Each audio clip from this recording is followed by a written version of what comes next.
جی اور کوئی صاحب؟ جی فرمائیے.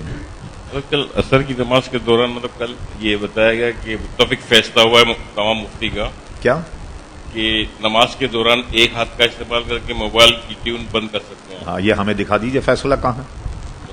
اچھا غلط ہے نا. اچھا ایک رکعت میں اگر 10 دفعے گھنٹی بجی کیا کریں گے؟ 10 دفعے ہاتھ ڈالیں گے. نماز پڑھنے آئے یا بزنس کرنے آئے, تجارت کرنے آئے؟ تو غلط ہے یہ بات. کسی نے اگر فتویٰ لکھا, اب فتویٰ بتائیے کیا اس نے دلائل لکھے ہیں اس کے, سمجھے. فعل کثیر جی کا وہ جو ہے فعل خفیف, ان کی تعریف میں کہاں وہ یہ معاملہ فٹ بیٹھتا ہے, وہ دیکھے صحیح کوئی.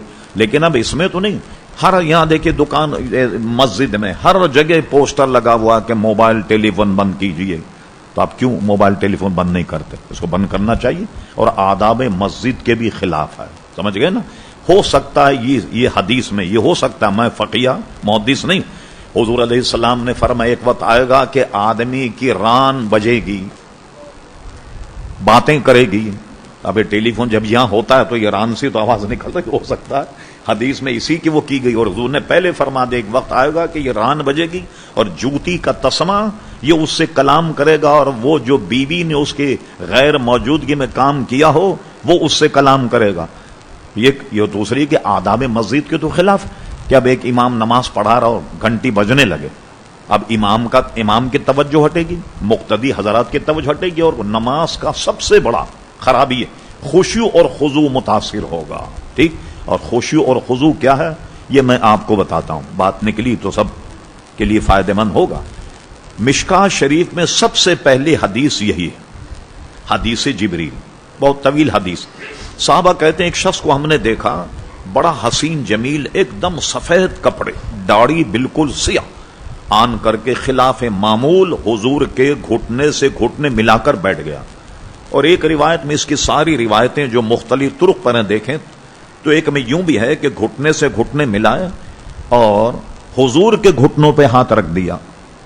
عموماً ہمارے یہاں دیکھا آپ نے کوئی مشائخ سے ملے تو گھٹنوں کو چھوتے نا, اس کی اصل بھی بات ہمارے علماء فرماتی ہے حدیث.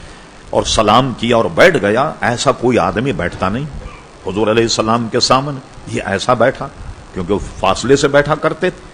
حضور علیہ السلام سے پوچھا اسلام کیا ہے, ایمان کیا ہے؟ حضور نے جواب دی. جب بھی حضور جواب دے تو کہا بالکل بالکل آپ نے ٹھیک فرمایا, بالکل آپ نے ٹھیک فرمایا. صحابہ کہہ رہے ہیں بڑا عجیب سوال کر رہا ہے اور تصدیق بھی کر رہا ہے, یعنی ایسا لگتا ہے کہ سارے مسائل اس کو یہ پہلے سے معلوم. تو حیران تھے کہ یہ کون شخص. پھر اس نے ایک سوال یہ کیا قیامت کب آئے گی؟ حضور نے اس کا بھی حال بتایا. اور اس کے بعد اس نے پوچھا حضور احسان کیا ہے؟ احسان کے ہم معنی لیتے ہیں نا کہ آدمی اگر پریشان ہو اس کی مدد کر دی جائے تو اس کو ہم احسان کہتے ہیں. حضور نے اس میں احسان کے معنی بتایا. اس شخص نے پوچھا حضور احسان کیا؟ حضور علیہ السلام نے فرمایا احسان یہ ہے کہ جب تو اللہ کی عبادت کرے یہ سمجھ لے کہ تو اللہ تعالیٰ کو دیکھ رہا ہے. اب اگر اتنی ہی بات بیان فرمانے کے بعد, ارشاد فرمانے کے بعد ختم ہو جاتی, بہت بڑی الجھن ہوتی. ہم اور آپ کیا اس مقام پر ہیں کہ جی ہم عبادت کریں تو اللہ تعالیٰ کو دیکھ رہے ہیں؟ مگر حضور نے ایک جملہ یہ بھی ارشاد فرما دیا, اگر ایسا نہیں تو یہ سمجھ لے کہ وہ تجھے ضرور دیکھ رہا. اس میں کیا, اس سے مسئلہ خضوع بیان کرتے کہ دیکھیے ایک آدمی اگر نماز پڑھے اور یہ سمجھے کہ اللہ تبارک و تعالیٰ مجھے دیکھ رہا ہے تو خوشی اور خضوع پیدا ہوگا. ٹھیک ہے, جیسے میں عموماً جاتا ہوں کارخانوں میں, دفتروں میں دعائے خیر کے لیے, تو سیٹ لوگ بہت ہوشیار ہیں, سیٹ حضرات سے بڑی معذرت کے ساتھ, وہ کیا کرتے ہیں کہ اوپر انہوں نے آفس بنایا نا تو اپنی لیبر کو چیک کرنے کا شیشہ لگا دیتے ہیں, کام بھی کرتے رہتے ہیں, سب کو دیکھتے رہتے ہیں کوئی کمبد گڑبڑ تو نہیں کر رہا. ٹھیک ہے, مزدور بالکل سیدھے چلتے ہیں, آپس میں بات نہیں کرتے, بھائی وہ سیٹ صاحب اوپر بیٹھے ہوئے دیکھ. یہ تو ان کا حال ہے. آپ مجھے بتائیے سب سے چھوٹا مقدمہ ہم مان لیں, ڈبل سواری کے مقدمے میں کوئی آدمی پکڑا جائے, ٹھیک ہے, تھرڈ کلاس مجسٹریٹ کے سامنے پیش کیا جائے اور اس میں جرمانہ کیا ہوتا 100 روپے. ٹھیک ہے نا, وہ اگر آپ ہمارے یہاں تو پہلے جرمانہ دے دیں 50 روپے پولیس والے کو تو وہاں تک جانے کی نوبت نہیں پہنچتی. ٹھیک ہے, وہاں آپ کو 100 روپے بھرنے پڑتے ہیں قانونی طور پر. اچھا وہاں آپ کٹہرے میں تو کھڑا ہونا پڑتا ہے آپ, ٹھیک ہے نا.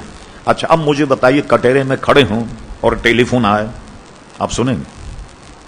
بتائیے آپ، ایک تھرڈ کلاس مجسٹریٹ کے سامنے جو صرف ڈبل سواری کا فیصلہ سنا رہا، 100 روپے جرمانہ، زیادہ نہیں، وہاں ٹیلی فون آ جائے، آپ سنیں گے وہاں ٹیلی فون؟ وہ اللہ کے دربار میں آپ کو خوف کیوں نہیں آتا؟ جب اللہ کے سامنے کھڑے ہوئے ہیں تو آپ نے ٹیلی فون بند کیوں نہیں کیا ہوا؟ نہیں کیا ہوا، اس میں آپ اگر کبھی ایسا ہو بھی جائے، اس کی سرزد یہ کہ ہمارے یہاں تو تعزیرات کہتے ہیں اس کو، اور انگریز میں اس کو ایکٹ کہتے ہیں۔ ایکٹ کا مطلب کیا ہے؟ ثواب دیدی اختیارات۔ کبھی آپ اخبار میں پڑھتے ہیں کہ کوئی معمولی مقدمہ آ جائے، جج اگر سنجیدہ ہو، جب ایک آدمی فیصلہ کرتا ہے تو کچھ تجربہ بھی ہو جاتا، ایک آدمی کو دیکھ رہا ٹوپی پہنا ہوا، داڑھی ہے، اور اس سے غلطی ہو گئی، وہ جیل نہیں بھیجتا، سزا نہیں دیتا۔ یا بچہ ہے، بچپن میں کوئی کام کر لیا، وہ کیا کرتا، اس کو جیل نہیں بھیجتا، بچے کو جیل میں تو اور بگڑ جائیں گے لوگ، اس کو کہتا ٹھیک ہے آپ کھڑے ہو جائیں، کیا سزا ہے آپ کی؟ تا برخاست عدالت، جب تک عدالت برخاست نہیں ہو کونے میں کھڑے ہو جائیے۔ بس وہ کھڑا ہوا بیچارہ، جب مجسٹریٹ فیصلے سنا کر کے اندر چلا جائے اس کی سزا ختم ہو جاتی، تو ایکٹ میں آ جائیں گے کم سے کم۔ تو آپ خود اس موازنہ تو کیا ہی نہیں جا سکتا، لیکن اتنی دیکھیں آپ کے جب اللہ کے دربار میں کھڑا ہو تو اس کی کتنی ہیبت ہونی چاہیے، کتنا خوف ہونا چاہیے، اور کیسا خشوع اور خضوع ہونا چاہیے۔ اب لوگ ٹیبل سن رہے ہیں، بات بھی کر رہے ہیں، بند بھی کر رہے ہیں، جیب میں بھی رکھ رہے ہیں، تو بھائی یہ سارے کام فرصت کے ہیں، تو اس سے پرہیز کرنا چاہیے۔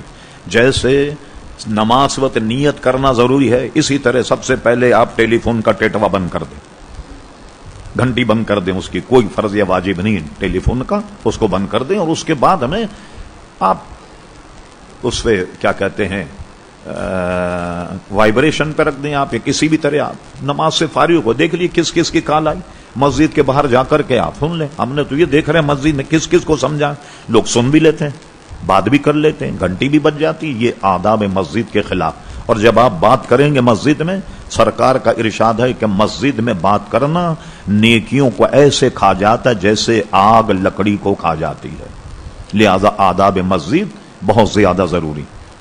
جی جی، یہ لیجیے موبائل فین اگر کھلا رہ گیا اور اس وقت نماز توڑ کے دوبارہ بند کر کے نماز توڑ تو سکتے؟ یہی کر سکتے آدمی، بجائے دوسروں کو پریشان کرنے نماز توڑ دے، ٹھیک ہے۔ اور ہر وہ چیز سے جس پہ نمازیوں کو تکلیف ہو، بلکہ ہمارے فقہا نے یہ بھی لکھا کہ نمازیوں کو اگر کسی آدمی سے تکلیف ہو، میلے کپڑے پہن کے آئے، خوب تمباکو کھا کر کے آئے، حقہ گڑگڑا کر آئے، سگریٹ پی کے آئے، اور اس کے بدن یا منہ سے بدبو آ رہی ہو، تو نمازیوں کو فقہا نے لکھا یہ حق ہے کہ اس کو کہیں آپ مسجد سے باہر چلے جائیے، ورنہ کتنا سنگین، آپ کسی کو مسجد سے باہر تھوڑی کر سکتے، کوئی مسلمان اگر آ جائے، لیکن کسی سے لوگوں کو اذیت ہو اور اس سے بدبو آ رہی ہو تو اس کو باہر کیا جا سکتا۔ اس لیے ہمارے فقہا نے لکھا کچا لہسن کچی پیاز کھا کر مسجد میں نہ آئے، حقہ پی کر یا سگریٹ پی سے، اگرچہ حقہ یا سگریٹ سے وضو تو نہیں ٹوٹتا،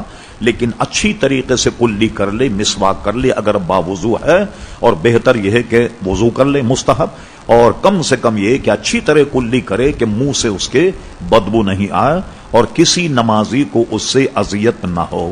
اب اذیت کئی قسم کی ہوتی، ابن کثیر نے یا الذین آمنوا اذا نودی للصلاۃ من یوم الجمعۃ فاسعوا الی ذکر اللہ، جمعے کے فضائل یہ حدیث شریف نقل کی کہ کوئی آدمی جب جمعے کے دن آئے، پہلی صف میں آئے، بیٹھ جائے، ذکر و اذکار کرے، غسل جنابت کی طرح اچھی طرح ذکر کرے، گھر اگر قریب ہے تو پیدل چل کے آئے، اور کسی کو اذیت نہ دے، تو اس کے آئندہ کے ایک جمعے کے گناہ معاف ہو جاتے ہیں۔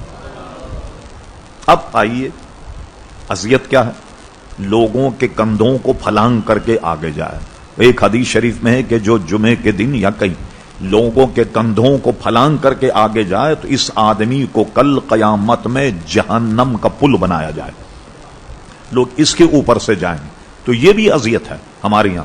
ہم نے سن لیا مولانا نے فرمایا تھا کہ پہلی صف میں نماز پڑھنے کا زیادہ ثواب ہے، لیا اس کا آسان طریقہ یہ ہے سب کو کود پھاند کر کے اور اگلی صف میں آ جاؤ۔ کوئی شریف آدمی تو خود بیچارہ وہ پیچھے ہو جائے گا کہ بھئی کوئی تو تڑاک نہ ہو جائے، اور وہ اپنے جگہ ڈٹ جائے، آپ کو پہلے آنا، پہلے آئیے اور بیٹھیے۔ یہ کوئی سنیما کی نشست تھوڑی کہ آپ رومال رکھ کے جائیں اور جناب ریزرو ہو گئی آپ کی نشست، اور وہ کوئی جگہ مسجد میں مقرر کرنا کہ یہ میری جگہ ہے سوائے مؤذن اور امام کی، یہ ضرورت ہے۔